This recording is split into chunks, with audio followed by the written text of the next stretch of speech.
Today on the Truckladite channel, we are going to be doing some play with heavy equipment stuff.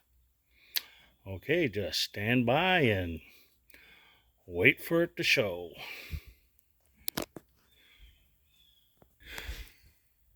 Here is today's project. This is a set of forks.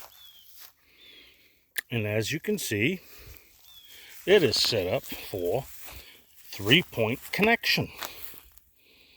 See right there? 1, 2, and 3.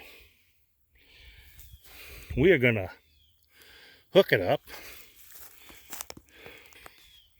to our new adapter plate.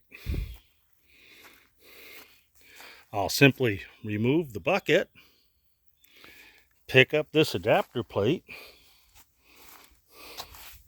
As you can see, it has 3-point of contact. And we will get this down to the shed and get to work on it.